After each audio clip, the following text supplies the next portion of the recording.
Welcome to the Find Your Leadership Confidence podcast with Vicki Noethling. You are about to discover impactful lessons that help you grow as an individual, grow your confidence, and find the positive and good within you, so you powerfully and authentically become the best version of yourself. Be sure you visit our website at www.findyourleadershipconfidence.com. While you're there, subscribe to us via your favorite network. Now tune in, get ready, and enjoy the journey of emerging as a leader of exception in the 21st century. Welcome, everyone, to the Find Your Leadership Confidence podcast. I'm your host, Vicki Noethling, coming to you from Roswell, Georgia. The goal of this podcast is to bring topics and guests that will empower you to become that confident leader and take your business and your life to the next level. Today, I am very pleased to have Kayla Ihrig as my guest. And let me tell you about her background. She bought a one-way ticket out of the United States in 2017 and has spent most of her time abroad ever since. Pushed by the feeling that life was passing her by at the 9 to 5, she found work online and fumbled her way through an attempt at executing the exact lifestyle she wanted. As a writer for publications like HubSpot and GoDaddy, she built an online business that now supports both her and her husband as they drift around the world. Her book, How to Be a Digital Nomad, is available worldwide on the 30th of January, 2024. The theme, I thought, and those of you that follow me know I love to talk to nomads, is the history of a digital nomad movement. Please join me in welcoming my guest, Kayla Ihrig. Wow, I love having you here. And in our earlier conversation, we found that we have a very unique thing in common. We were born, at least, very close to one another, and I'll let her talk to you about that. But I always ask that simple question: where do you live now, Miss Nomad? Where do you drop your hat right now? Right now, it's Croatia, but in a month, it'll be somewhere different. A month after that, it'll be somewhere different. Yeah, I don't have an address right now. So we've been drifting. My husband and I have been, drifting since about 7 months ago. We had an apartment and used that as a home base in the Netherlands and traveled from there. And it just was the right time for us to go fully nomadic again and get rid of everything. And yeah, we're down to just 2 backpacks each, which is quite the change from an apartment full of stuff. Yeah, very, very much a change. Everyone that's listening now, just think of what would you put into 2 backpacks if you decided to do this. That's something to ponder on. So let's just discuss where our connection is. Everyone that watches or listens knows that I'm originally from Pittsburgh, even though I'm an Atlanta girl now. I've been in Atlanta longer than I lived in Pittsburgh, actually. But what's our connection? So we are from almost, I think, the same zip code. Is it 15642? Is that where you were born? 15642. No, yeah, that is the zip code. No, the zip code where I was born is in Trafford. Where my parents live now is that zip code. Okay. Yeah, we are from, it's whenever you tell people that you're from, we always go to Pittsburgh, and then, you kind of boil down if you know people. It's like, well, what area? And here we were born. 10 minutes by Irwin, car. Pennsylvania. Irwin, PA. Whenever I tell people where I'm from, I usually say the United States. So I'm like zoomed way out. And then if I'm being specific, I say Pennsylvania. So to be able to boil all the way down, and the fact that your parents live where my parents live, I could drive past their house whenever I'm visiting my parents. I know. It's we amazing. definitely will have to do that sometime, just to get together. Oh, yeah. That would be so awesome. All right. So talk to us about, and you've been doing this for a while. So does this lifestyle live up to the hype that you thought when you and your husband are like, okay, we're just going to sell everything and we're going to go and do it? No kids, right? It's No kids, right? no. So, No, and I started this originally 6.5 years ago. So I was 24 and I was living in Chicago, and I had a very nice job. I enjoyed it, but I kind of felt like life was passing me by. And a lot of my coworkers, if I asked them how satisfied they were with their careers, they kind of said that they weren't very satisfied. yeah. And like one time I asked everyone at a work dinner, if you could choose it, if you got a do-over of your career, what would you do this? And only one person said yes. And I was at 24, I thought, gosh, I just don't know about those odds. Those scare me. So my other passion was travel, and I had online skills. I was a marketer, and you can do that online. This was pre-pandemic, so people were skeptical and found it weird and were like, what do you mean you're going to work on the internet? There was a lot of unnecessary skepticism in my opinion, but I saw people doing this thing where they worked online and traveled. And I thought, well, if they can do that, I can do that too. And it's hard to talk about if it lives up the hype, because the answer is a resounding yes. The lifestyle is even better than it looks online. But what you don't see online is the other half of the picture, and that's the lows. I think that the highs are higher, but the lows are also lower. And the conversation needs so much balance to prepare people, which is why, having written a book about this, I really wanted it to be super honest, like, yeah, it's incredible, but you're also going to experience everything bad that happens in life, like you'll lose your credit card in a foreign country. That's more work, or just away from home. Like everything's more work. And people go into it not expecting that. They think it's like a vacation, and that's very much not the case. Well, I know in some of the folks that I've interviewed, it's internet is chance, iffy, that you'll have a great experience all the time. And also, it's just that the reason that it's not a vacation, I guess, is that you do have to still hustle. You still have to keep on doing what you need to do to keep the money coming in so you can do what you love to do. Yeah, most people are still working full time. I would say the average digital nomad is still working full time. That's especially true. Well, if you're working for a company, you're definitely working normal hours. And then entrepreneurs, I want to say that, well, they might not be working full time, but in reality, I think most entrepreneurs work more than that. Yeah. Or at least in the beginning. Yeah. Yeah. Why work 9 to 5 when you can work 24/7? We've all seen that joke. And it tests a lot of parts of you. It tests your self-control, your discipline, I don't know, how your emotions influence how you spend your time. And the stakes are kind of high, because you might only be somewhere for a month or a week, and you think, gosh, I got behind on my work, and now I'm going to have to miss out on the rest of, my time at Yellowstone, or, like traveling in California, road tripping. I mean, if you think about the FOMO, that fear of missing out, it's very intense, and it takes no one's natural at the balance. I don't know anyone who's hit the road traveling full time and had the balance down. It takes a lot of work. So whenever somebody is trying to decide, should I do this? Should I not do this?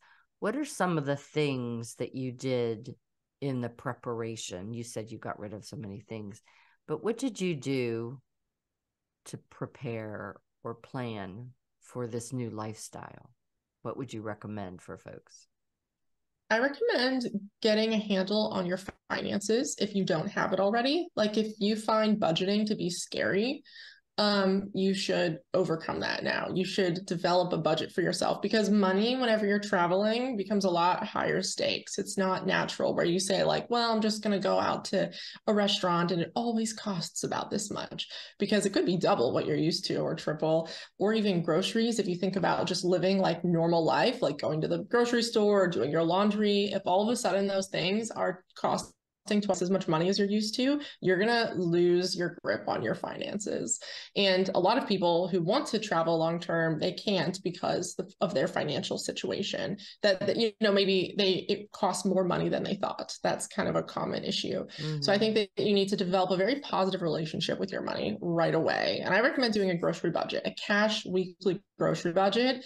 And it gives you, if you fail, you can recover. It gives you an opportunity to succeed every week whenever it restarts.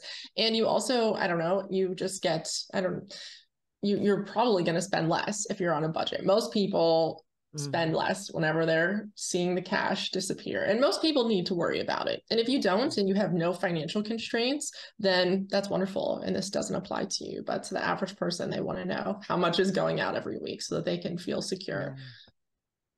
Well, and you do still need to, as you do podcasting and things like that, you still need to make sure that you pay for all those services to make sure that that internet's going to work right and things like that. What about getting rid of your personal belongings and things like that?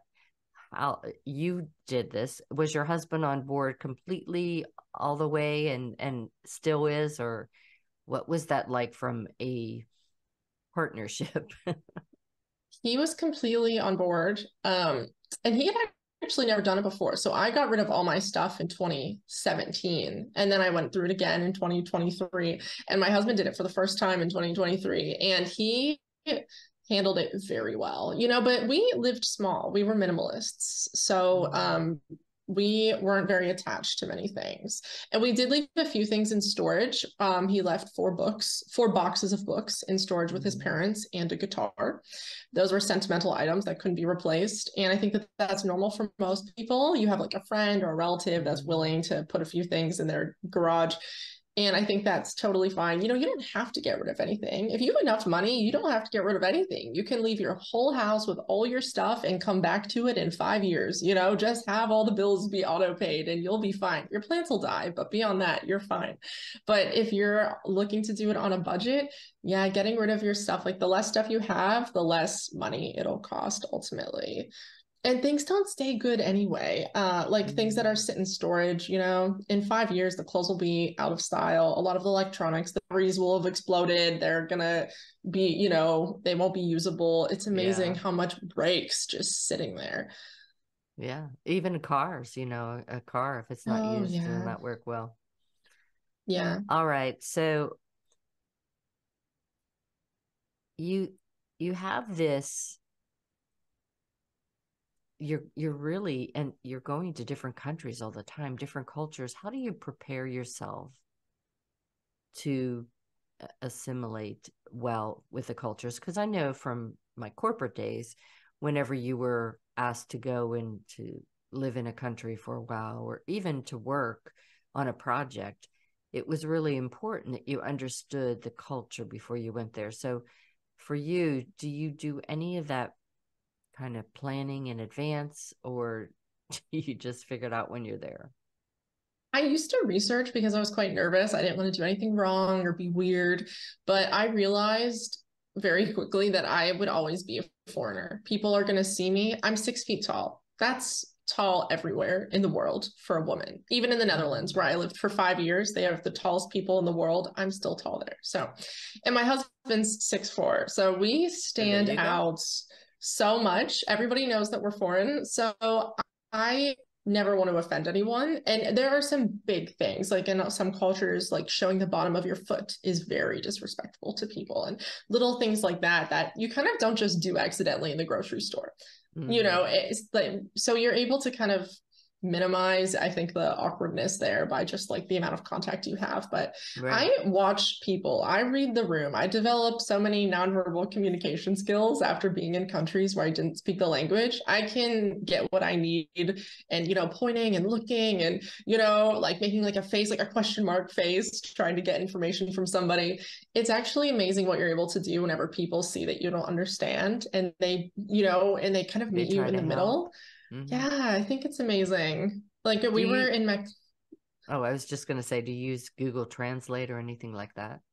So yeah, sometimes if I'm trying to do something big, for example, my husband just had to go to the dentist, And, we like typed up a little message on Google Translate, like, I'm sorry, we don't speak Croatian. This is the problem. But we walked in and we smiled and we said, oh, we're sorry. Do you speak English? And they said, oh, of course. And they spoke English. But I prep in those moments to be ready. And I've also done, like, I went to the hospital alone in Mexico in 2017, and I did an entire doctor's appointment through Google Translate.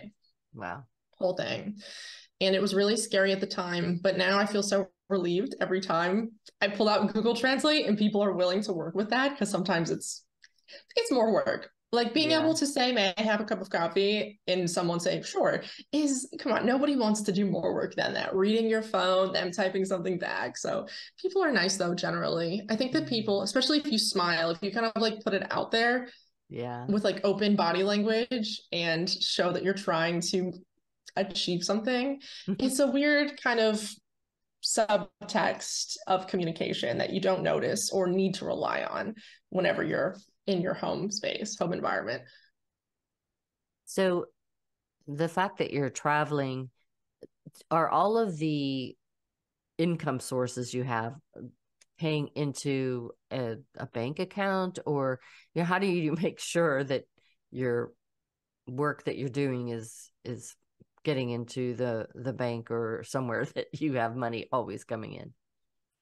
It's actually really simple. So being a service-based business, we have invoices go out monthly, clients pay them, they go into PayPal, and then we transfer to the bank account. It's actually very simple. And whether we were traveling or not, it would work that way, because none of our clients were in Europe. We started the business in Europe and none of the clients are here. So even if I was, had a house and lived on a farm in the Netherlands where we were living, everything would work the same. So that's the beauty of the opportunity of having an online business. Yeah. Well, similar to us that are having our home base here in a house and whatever. Absolutely. So after 6 years, what's your best tip though, to be able to save money beyond budgeting? I have a few kind of rapid fire tips that help you save whenever you're actually on the road traveling. And one of them is no alcohol. You're going to save a lot of money right there. And only eat at a restaurant 1 meal a day. So maybe dinner, but if you're on an Airbnb, it's really easy with a kitchen. You will be fine to prepare your own breakfasts and lunch, and then do dinner out. And that will cut your costs by at least half or down to a third.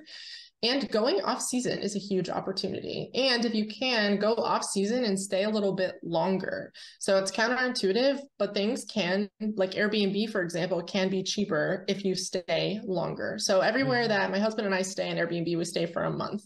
And we get huge discounts because there's always a month discount for the monthly rate on Airbnb. Like our Airbnb right now in Croatia, normally for 28 days individually, if we paid individually, it would be $3,000. But there's a $2,000 monthly discount. So we only pay $1,000 for a whole month. And that's less than the rent I paid in Chicago whenever I left for traveling. It's less money. We're on the Mediterranean in a beautiful apartment. That is less money than I paid in Chicago for a studio apartment in 2017. Yeah. It's not always as expensive as people think. And you can get aspects of travel completely for free. There are whole organizations dedicated to doing work exchange, where you do work and then instead of being paid money, you're given free accommodation and sometimes free meals even. Some of those organizations are Workaway. I have used that and had great experiences. World Packers, Trusted House Sitters, Crew Seekers. Crew Seekers is where you volunteer on sailboats and sail. And there's a lot of opportunities. It's not for everyone. Like, I know people with kids are not going to necessarily feel comfortable doing some things, or people who are, with different needs. It's not for everybody. But if you're flexible and you have that, privilege of flexibility, explore it. And you'd be surprised, I think, how low the monthly costs can get. Yeah. Yeah. I know I looked into Workaway myself because really? I do love to travel, and I thought that would be a great way to get exposed to different cultures and things. And I want to do retreats. And so, that's one of the beauty of being able to do that if I got a place for a whole month, I could do 4 retreats in a row.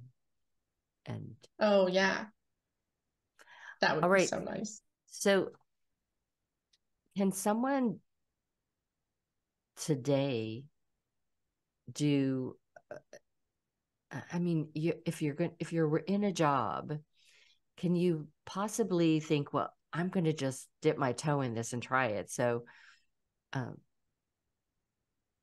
do you recommend kind of doing a vacation or something to try it out? Or how do you really take the plunge without stressing yourself out too much? Yeah, it's a great. You nailed it. You said a workation, or you said a vacation. I call it a workation. Go away for a month. Go away for February or January. It's winter a lot of places, so costs are going to be lower. And it's if you're in a cold climate, you can go somewhere that's warmer. It doesn't have to be like, the beach in Florida in the summer, but it's still a nice shift for you. And it's a great way to dip your toe in the water and see how it feels. Yeah, excellent. And so it's time's flying by here. Whenever you talk about the different things, medical and things like that, doctors. So obviously, if you have health concerns, what is your experience for being able to go to hospitals or doctors in these different countries from a health insurance kind of situation? If you get a good health insurance, it will cover everything emergent. So it won't cover just like a checkup, but if you have a doctor that writes on the paperwork that this needed immediate attention, then I've always had everything accepted by health insurance. Perfect. But that's going to be different for everybody. And in a lot of countries, I mean, I've worked through health systems that it's so cheap, it's not even worth filing. It's like $60 for a doctor's visit and all the medicine and the tests. And I didn't even have, actually, that was in Mexico. I didn't even have health insurance. And even if I did, I think my copay was like $30. So it wasn't even that big of a difference. It's very different. It's stressful to deal with the health system because it's never what you would get at home, but it doesn't mean that it won't do the job. Right. And it's not that it's worse. Sometimes it's better, but it's just unfamiliar. And whenever you're sick, you're scared and you want things to go exactly how you're used to. And that's just part of the adventure, It's a part of why, if you decide to become a digital nomad, and I would never say that everyone should. I would never say like everyone should travel. It's not for everyone. It's absolutely not for everyone. But if you want to, if you feel drawn out into unfamiliar places, then you just have to embrace that as a part of the experience. Yeah, for sure. All right. So what is the biggest lesson that you've learned over this last really several years? Have neutral expectations. And whenever things lean negative instead of positive, practice being a better version of myself in those moments instead of falling back on how I want to feel or react. I try to tell myself, practice being your ideal self right now. How would a 10-year-old, like I'm 30 now, how would a 40-year-old version of Kayla handle this? Like I imagine her being wiser and more stable in situations that are of uncertainty. So how would she handle this? And then I pretend to be her. That's awesome. So what's next for you? What's the next country? Bosnia. Yeah, so, we're in Croatia for a little bit more. So the areas that you're in, we have often some issues with military and things like that.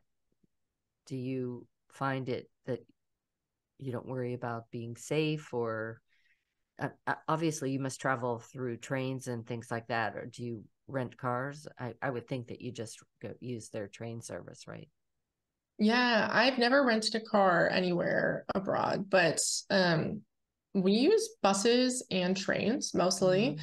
And we pay a lot of attention to safety, and we read the government recommendations for travel advice, and we follow that. Like we had planned a trip to Turkey, and then the government advice switched from use caution, use common sense. That's like one of the codings for travel advice. It's like use common sense and, you know, you'll be fine. And then there's don't go right now unless you have to. And we changed our plans completely. We were supposed to be in Turkey now, and instead we're in Croatia. And yeah, you just have to be flexible and know that, you know, things will change again. Advice will change. Sure. And it's fine to, you have to be reactive whenever you're moving so much. Even in the US, you think, even if you're just traveling in the US, think about the fact that, like, well, it's hurricane season or something's happening or there's wildfires. You've always got to be paying attention and be reactive to that. Very good. That's a great way to think about it. Well, it's time now for me to share my screen. For those of you that are listening, you know, I always remind you that you should have been using a pen and paper or something to take notes, but I will have all this information on the slide in my show notes on my YouTube channel, as well as the findyourleadershipconfidence.com. So she is at https writingfromnowhere.com. Again, that's writingfromnowhere.com. On LinkedIn, you can go to her site by just using her name, and that's KAYLA-IHRIG. Instagram is her name, Kayla Ihrig, all one word. Same with Twitter, and then TikTok is and her name, Kayla Ihrig. And then YouTube is Writing From Nowhere, as well as Pinterest. Again, YouTube and Pinterest, you can use Writing From Nowhere. I'll let Kayla now tell you what you can find when you go to her website and her YouTube channel. I share a lot of tips about remote work and the entrepreneurial side of my lifestyle as well. So tips for SEO, that's what I do. I do SEO writing as well as having written my book. And I share a lot of tips for getting more website traffic, writing better content, and getting more bang for your buck with your content marketing. Awesome. We all need help with our SEO. So definitely you want to take advantage of looking for that book. As I mentioned earlier, that book is coming out January 30th, 2024. And so that's just right around the bend for those of you that are just looking at this for the first time. If it's one of, if you've come upon this in the past, I'm sure you can go to Amazon, correct, to find it. Or just go to her website and drop her a note. Again, that's writingfromnowhere.com. Well, Kayla, it's been just wonderful chatting with you. As I told you before we started, I love talking with people that are doing this lifestyle. I love meeting people from around the world, and the fact that, you know, we can do our jobs from anywhere makes it so much more engaging and interesting to be able to say, I'm in Croatia this month, Spain next month, you know, whatever. I think that that's too cool. It's been just a pleasure chatting with you. Thank you so much for having me, Vicki. It was so fun. Awesome. As always, I remind everyone that life is a journey, and it's up to you to enjoy the ride. This is Vicki Noethling signing off. Thank you for tuning into the Find Your Leadership Confidence podcast with Vicki Noethling, where we share impactful lessons that help you grow as an individual, grow your confidence, and find the positive and good within you so you powerfully and authentically become the best version of yourself. Remember to visit our website at www.findyourleadershipconfidence.com and enjoy even more great episodes like this one. Again, while you're here, subscribe to us via your favorite network. We look forward to seeing you next time on the Find Your Leadership Confidence podcast.